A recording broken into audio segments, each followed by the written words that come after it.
America ने Iran पर अपने 6 अदद B-2 स्पिरिट बम्बर तैयारों के ज़रिए हमला किया है। यह हमला ईरानी एटमी रिएक्टर्स पर किया गया है।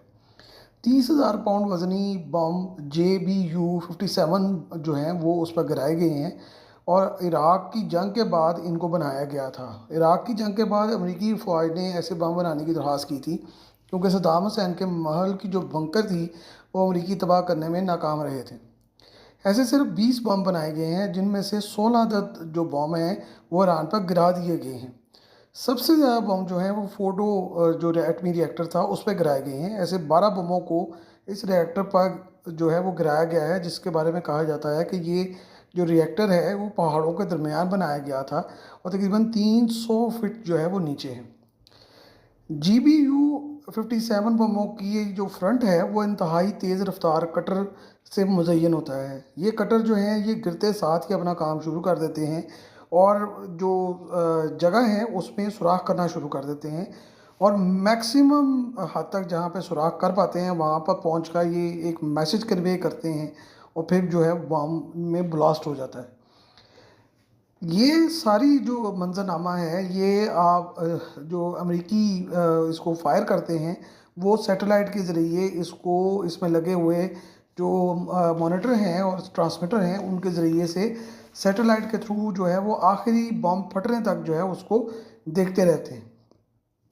ये बहुत मौसर कहलाते हैं और बहुत ज़्यादा बड़े धमाके का बाइस बनते हैं।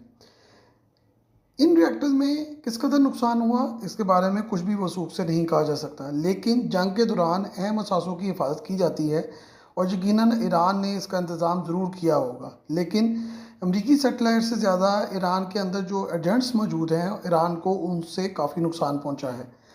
यहाँ ये भी सवाल बहुत अहम है कि अमेरिका ने हमले में इस कदर जल्दी क्यों की। 2 हफ्ते का अल्टीमेटम दिया था, बहरहाल उसको तो पूरा नहीं उन्होंने करना था, उस दरमियान में कोई ना कोई कार्रवाई होनी थी, लेकिन फिर भी 1-2 दिन इंतज़ार करके फौरी तौर पर जो है वो उसको उस पर हमला क्यों किया गया। इस वक्त तमाम करीबी फ़ौजी अड्डे जो इलाकों में मौजूद हैं उन तमाम को खाली करा लिया गया है। अमरीकी बहरी बेड़ा ईरान की तरफ बढ़ रहा है और उसकी मदद को बरतानवी बहरी बेड़े जो हैं वो जो साउथ चाइना सी में खड़े थे चंद दिन पहले और चाइना के साथ जो है उनका ज़रा फटा चल रहा था, अब वो ईरान की तरफ चल पड़े हैं।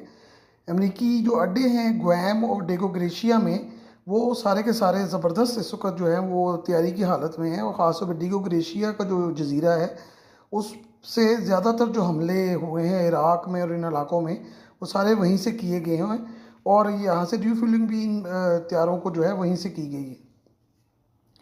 ईरान के लिए इस वक्त मामला जो हैं वो पॉइंट ऑफ नो रिटर्न पर आ चुके हैं। ईरान में जो रिजीम चेंज का सिलसिला है उससे लेकर कब्ज़े तक सभी इंतज़ाम जो हैं वो अमरीकी अपने तौर पर मुकम्मल कर कर बैठे हुए हैं। हत्ता कि शाह ईरान के जो बेटा है उसको भी तैयार कर कर रखा गया है कि किसी वक्त भी उसको वहाँ पे भेजा जा सकता है।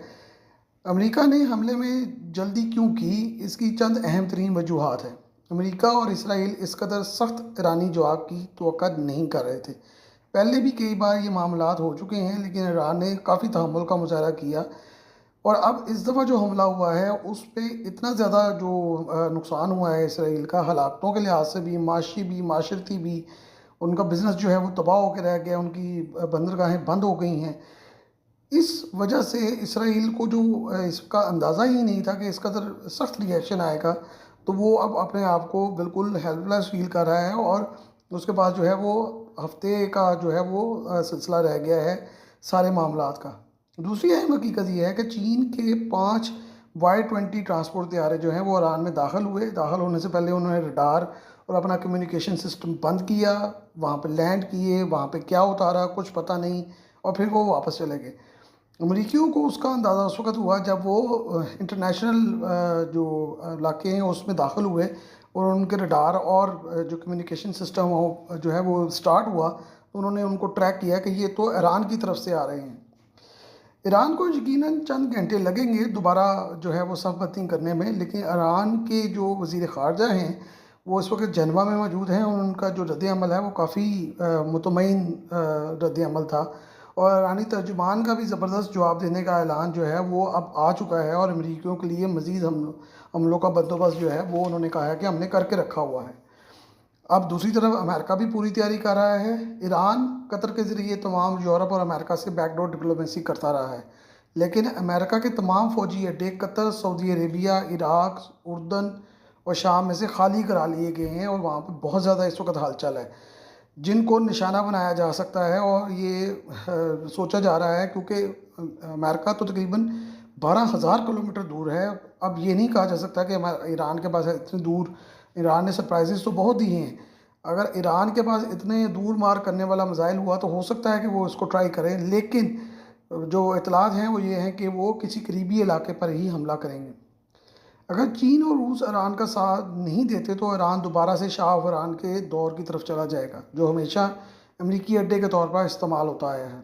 इंडिया की फ़ौज की नाकामी के बाद अमरीकियों को इस इलाके में एक मज़बूत मुल्क की बहुत ज़रूरत थी और मज़बूत अड्डे की बेइंतहा ज़रूरत थी, जो इलाके में अमरीकी थानेदार के तौर पर काम कर सके। और ये भारत के हक़ में भी अच्छा नहीं होगा कि ईरान में जो है वो अमेरिकन जो है वो आके बैठ जाए, क्योंकि अमेरिकन अगर ईरान में आकर सेटल हो गए और उनको उनकी तो हुकूमत मजबूत हो गई तो इंडिया के लिए फिर दोबारा अमेरिका में काफ़ी जगह तंग हो जाएगी। भारत में दम नहीं था और ये बात उन पे अमरीकियों पे साबित हो चुकी है, इसलिए पाकिस्तान को भी इस्तेमाल किया जा रहा है, जिसके इंतजाम काफ़ी हद तक कर लिए गए हैं। और ये ख़बरों में भी अब बहुत आम बात चल रही है कि पाकिस्तान में अमरीकी तैयारे आ और जा रहे हैं। बहरहाल ये कहा जा सकता है कि अगले 24 घंटे बेइंतहा अहम हैं, और अगर ईरान ने रद्द-ए-अमल दिया और अमरीकियों ने हमला किया तो सूरत हाल बहुत ज़्यादा बिगड़ जाएगी। और ये किधर जाके रुकती है ये ख़ुद हमला करने वालों को भी इसका अंदाज़ा अभी नहीं है।